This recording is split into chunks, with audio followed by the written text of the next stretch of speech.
আবারও হিজাব কাণ্ডে উত্তাল ইরান। হিজাববিহীন নারীদের ধরতে ড্রোন ব্যবহার করছে দেশটি। বিশ্ব নেতৃত্বে জৌলুস হারাচ্ছে যুক্তরাষ্ট্র, পতন ঘটছে আধিপত্য বিস্তারেও। রাশিয়া ইউক্রেন যুদ্ধ বন্ধে পুতিনের নতুন চাল, শর্ত দিলেন পুতিন, জেলেনস্কি বললেন চালাকি। জন্মসূত্রে নাগরিকত্বের ইতি টানতে এবার সুপ্রিম কোর্টের দ্বারস্থ মার্কিন প্রেসিডেন্ট ডোনাল্ড ট্রাম্প।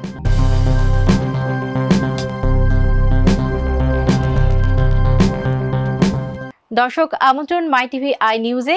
এতক্ষণ দেখছিলেন শিরোনাম, সাথে আছে আমি সওদা ইসলাম। একনল হ্যান্ড ওয়াশ 100% প্যারাবেন ফ্রি, তাই নিরাপদ হাতের জন্য আস্থা রাখুন একনলে। মার্কিন প্রেসিডেন্ট ডোনাল্ড ট্রাম্পের হঠকারী সিদ্ধান্তে বিপাকে পড়তে পারে যুক্তরাষ্ট্রের নেতৃত্ব। দীর্ঘ সময় ধরে বিশ্বজুড়ে ক্ষমতার যে চাবিকাঠি ছিল যুক্তরাষ্ট্রের হাতে, তা হতে পারে হাতছাড়াও। বিস্তারিত রিপোর্টে। এবার বিশ্ব নেতৃত্বে জৌলুস হারাচ্ছে যুক্তরাষ্ট্র। মার্কিন প্রেসিডেন্ট ডোনাল্ড ট্রাম্পের কর্মকাণ্ডে বিচলিত বিশ্ব নেতারা। ট্রাম্পের এমন আচরণে যেন তালগোল পাকিয়ে ফেলছেন তারা। বাণিজ্যিক সহযোগী দেশগুলোর সাথে শুল্ক আরোপ করে বন্ধ করে দিচ্ছে তাদের ব্যবসার সুযোগ। অন্যদিকে দখলদারও হয়ে উঠেছেন তিনি। ট্রাম্পের হঠকারী সিদ্ধান্তগুলো যেন মরার উপর খাড়ার ঘায়ে হয়ে উঠেছে বিশ্ব অর্থনীতির উপরে। এমন পরিস্থিতিতে হারিয়ে যেতে পারে বিশ্বের ক্ষমতাধর দেশের নেতৃত্বের জৌলুস। ট্রাম্প আসলে কি করতে চাইছেন? পারবে তো ট্রাম্প বিশ্ব নেতৃত্বে যুক্তরাষ্ট্রকে টিকিয়ে রাখতে?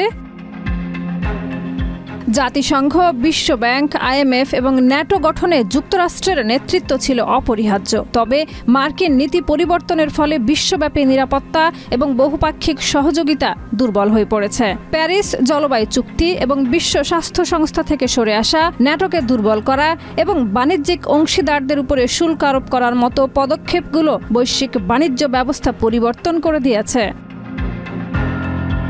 রাশিয়ার প্রেসিডেন্ট ভ্লাদিমির পুতিনের প্রতি ট্রাম্প প্রশাসনের পক্ষপাত, ইউক্রেনে রাশিয়ার আগ্রাসী পদক্ষেপে নিন্দা না করা এবং ন্যাটোর প্রতি ট্রাম্পের সংশয় পশ্চিমা ঐক্যে ফাটল ধরেছে। ফলে যুক্তরাষ্ট্রের ভূমিকা নিয়ে সন্দেহ তৈরি হয়েছে। যখন যুক্তরাষ্ট্র বৈশ্বিক নেতৃত্বের ভূমিকা থেকে পিছিয়ে আসছে, তখন চীন ধীরে ধীরে একটি শক্তিশালী বৈশ্বিক শক্তি হিসেবে আত্মপ্রকাশ করছে। শতাব্দীর পর শতাব্দী পশ্চিমা উপনিবেশিকতার পর চীন আবারও বৈশ্বিক প্রভাব বিস্তার করছে, শুধুমাত্র অর্থনৈতিকভাবে নয়, বরং ভূ রাজনৈতিক ক্ষেত্রেও।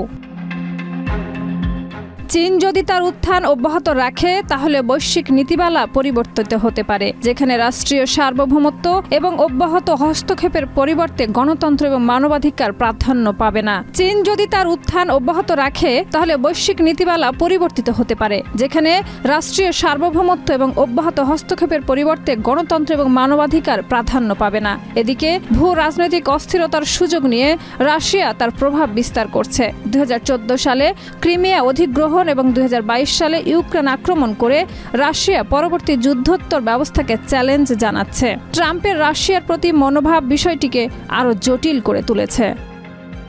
ইরান সরকারের পক্ষ থেকে একটি নতুন উদ্যোগের অংশ হিসেবে দেশের বিভিন্ন শহরে হিজাববিহীন নারীদের শনাক্ত করতে ড্রোন ব্যবহার করা হচ্ছে। এ পদক্ষেপটি ইরানের ধর্মীয় আইন ও হিজাব পরিধানের বিধানগুলোকে শক্তিশালী করতে নেওয়া হয়েছে। এবার হিজাব কাণ্ডে উত্তাল ইরান। হিজাববিহীন নারীদের ধরতে চালু করেছে ড্রোন। ইরানের সাংবিধানিক আইন অনুযায়ী নারীদের হিজাব পরা বাধ্যতামূলক। তাই যদি কোনো নারীকে খোলা স্থানে হিজাব ছাড়া দেখা যায়, তাহলে তার বিরুদ্ধে ব্যবস্থা নেওয়ার বিধান রয়েছে। সেই ব্যবস্থাকে বেগবান করতে এবার ইরানে চালু হলো আরো আধুনিক ব্যবস্থা। কি সেই ব্যবস্থা? জানা গেছে, ইরানের রাজধানী তেহরানে ও দক্ষিণ অঞ্চলের বিভিন্ন স্থানে ড্রোন দিয়ে নজরদারি চালাচ্ছে ইরান সরকার। শুধু ড্রোন দিয়ে ক্ষান্ত হননি, নাজের নামক মোবাইল অ্যাপও চালু করেছেন, যাতে কোনো নারীকে কেউ হিজাব ছাড়া দেখলে ওই ব্যক্তি ওই অ্যাপটির মাধ্যমে আইনশৃঙ্খলা বাহিনীর কাছে তার বিস্তারিত তথ্য পাঠাতে পারেন।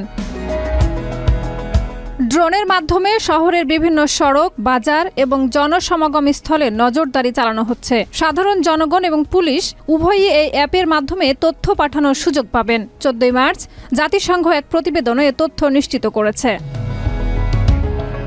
ওই প্রতিবেদনে বলা হয়েছে অ্যাপটির মাধ্যমে হিজাব না পরা নারীর গাড়ির লাইসেন্স প্লেট, অবস্থান এবং তিনি কখন হিজাব না পরেছিলেন এইসব তথ্য জানানো যেতে পারে। তারপর ওই অ্যাপটি পুলিশকে সতর্ক করে দেয়। তাছাড়া লাইসেন্স প্লেটের তথ্য সংগ্রহ করে গাড়ির মালিককে মোবাইলে একটি খুদে বার্তা পাঠানো হয়, যাতে বলা হয় আপনার গাড়িতে হিজাব আইন লঙ্ঘন করার প্রমাণ পাওয়া গেছে।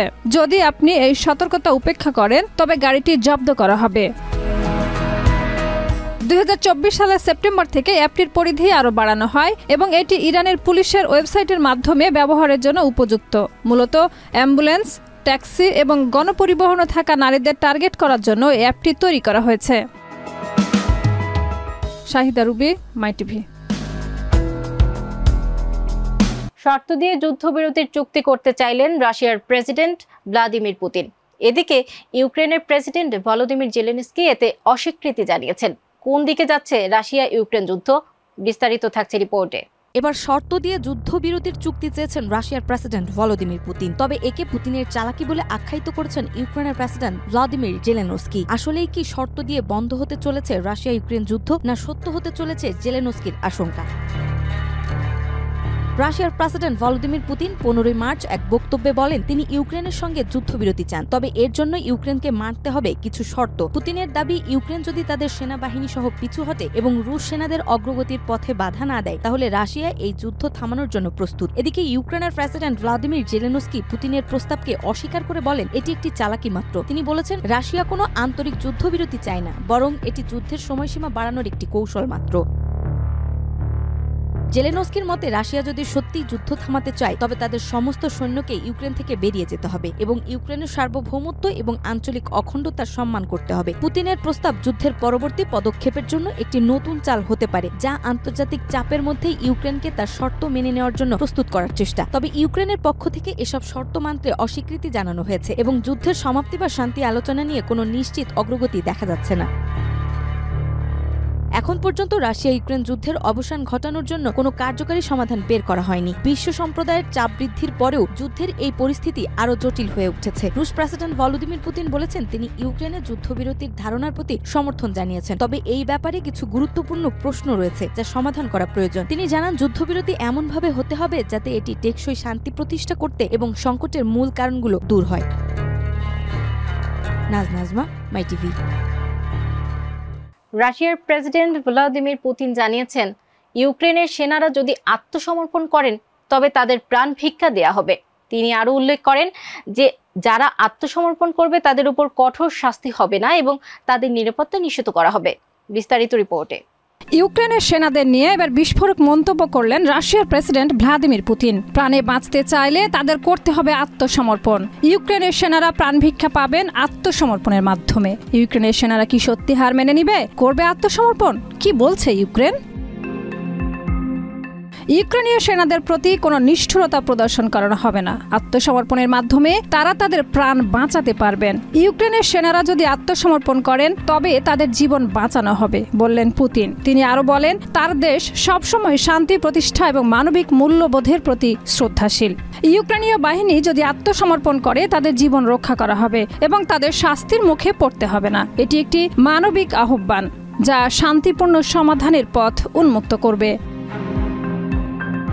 এই ঘোষণাটি ইউক্রেন ও রাশিয়ার মধ্যে চলমান সংঘাতের পটভূমিতে এসেছে, যেখানে গত কয়েক বছর ধরে দুই দেশের মধ্যে উত্তেজনা বৃদ্ধি পেয়েছে। পুতিনের এমন বক্তব্য আন্তর্জাতিক পর্যায়ে আরও বিতর্ক সৃষ্টি করতে পারে। এর প্রভাব পড়তে পারে ইউক্রেনীয় সরকারের উপরে, বাড়তে পারে বিপর্যয়। বিশেষজ্ঞরা বলছেন পুতিনের এই ঘোষণা এক ধরনের চাপ সৃষ্টি করার কৌশল হতে পারে, যার লক্ষ্য ইউক্রেনীয় সেনাদের মনোবল ভেঙে দেওয়া এবং দ্রুত আত্মসমর্পণের জন্য উদ্বুদ্ধ করা।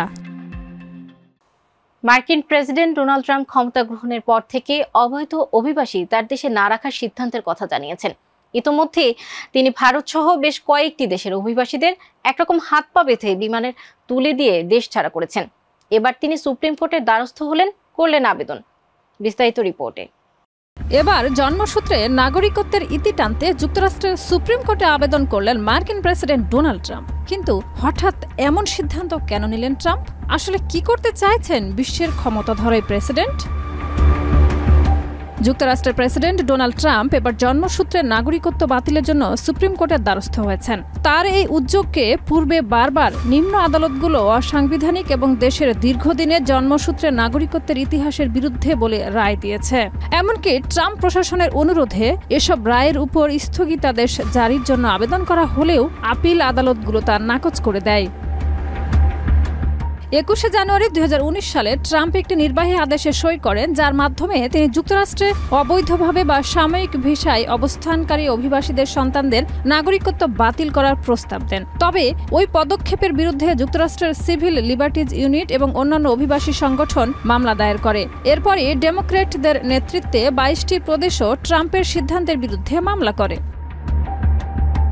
নিম্ন আদালতগুলো একের পর এক ট্রাম্পের উদ্যোগের বিপক্ষে রায় দেয় এবং তার নির্বাহী আদেশের কার্যক্রম স্থগিত রাখে। ট্রাম্প এই অবস্থা থেকে মুক্তির জন্য এখন সুপ্রিম কোর্টে জরুরি ভিত্তিতে আবেদন করেছেন। এরই মধ্যে ট্রাম্পের এই পরিকল্পনা নিয়ে যুক্তরাষ্ট্রের সংবিধানের 14তম সংশোধনী উল্লেখিত রয়েছে, যা বলছে সেখানে জন্ম নেওয়া প্রত্যেক শিশু মার্কিন নাগরিক হবে। তবে ট্রাম্প তার নির্বাহী আদেশে দাবি করেছেন যে যারা অবৈধভাবে যুক্তরাষ্ট্রে প্রবেশ করে সন্তান জন্ম দেবেন তাদের সন্তান আর মার্কিন নাগরিকত্ব পাবেন না। এছাড়া ট্রাম্পের নির্দেশ অনুসারে যদি একজন শিশুর মা বাবার মধ্যে কেউই মার্কিন নাগরিক কিংবা স্থায়ী বাসিন্দা না হন, তবে সে শিশু মার্কিন নাগরিকত্ব লাভ করবে না। এখন এই বিষয়টি নিয়ে সুপ্রিম কোর্টে রায় দেওয়া হলে মার্কিন প্রশাসনের আইন পরিবর্তন হতে পারে। শাহিদা রুবি, মাই টিভি। দর্শক, এই ছিল আজকের মাই টিভি আই নিউজ। ধন্যবাদ এতক্ষণ সাথে থাকার জন্য।